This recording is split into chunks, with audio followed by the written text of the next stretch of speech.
Hey guys, юу яцхан. За өнөөдөр бүгдээрээ for loops-аас сурнаа. За for loops дээр ер нь бол хоёр байдаг. Array iteration, тэнгуүдээр range iteration гэдэг. Окей, бүгдээрээ шууд код руу оръё. За би бол энийг дагаж явж байгаа шүү guys. Ер нь бол for loop яг ямар хэрэгтэй вэ гэх юм бол олон удаа давталтыг хийх. Тэгээд кодон дээр давталт бол ер нь бол амар чухал guys. Окей.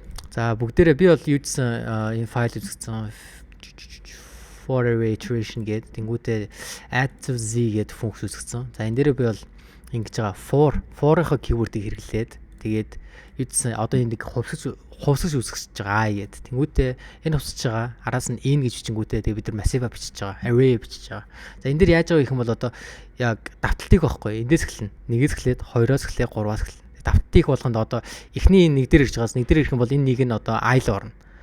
Дараагийн давтал дээр 2 болсон байгааз 2 дээр бид нар энэ 2-оо I л оруулна. Тэгээд ер нь бол үргэлжлээ явна. За энэ давтал дээр яаж байгаа юм бол ер нь бол би z гээд state variable үүсгэсэн байгаа. Хувьсгаж хайрцаг үүсгэсэн байгаа. Тэгээд хайрсан дээрээ нэг тэр I нэмээ явж байгаа. Тэгэхээр одоо 1 2 3 нэмээ явна гэсэн үг. За бүгдийн кодоо ажилуулад үзье. Cool. Ажиллаа. Z бол тгээс эхэлнэ те. За 1 дээр 2-ын нөхөж 3, 3 дээр 3-ын нөхөж 6 авах хэрэгтэй те. За add to z ажиллуулчих. Давталт ажилласан. Z арах юм бол 6. За хамид руу 1 нь ирээд бид нар тэг байгаа юм чи хамид руу тэг байгаа те. Тэг дээр 1 нэмнэ. Z 1 болно. За дараагийн давтал дээр I нь 2 болсон те. Тэгээд Z чинь 1 болсон. За 1 дээр нэмэх нь 2 болно. Яг I дотор 2 байгаа те. Тэгээд энийгээ нэмээд бид нар Z л оруулчихын. Тэгэхээр чинь юу болно? 3 болно. Тэгээд дараах дотор ингээд давталтыг явуулна гэсэн үг.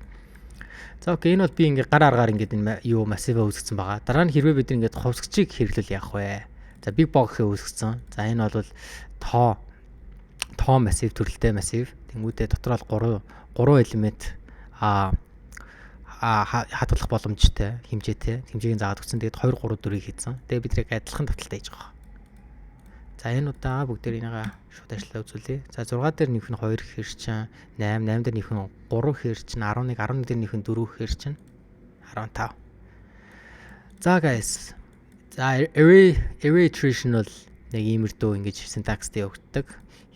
Array iteration дээр дээрэдүүд ер нь бол бид нар ингээд бүхэлд нь нөгөө array одоо яг business logic array ингэж for loop хийгээд хэрвээ нэг business logic өөрчлөлт хийгээд ямар ахын бол бид нар юу for loop-ыг хэрэглэнэ. За өнөөдрийн хичээл ийм байлаа guys. Хэрвээ өнөөдрийн хичээлээс асуух зүйл ах юм бол комент зүйлдээгээрэй. Тэгээд бичлэг таалагдж байгаа юм бол лайк үлдээгээрэй. Тэгээд дараагийн дугаартаа бүгдээрээ range iteration талаар сурнаа. Okay, bye.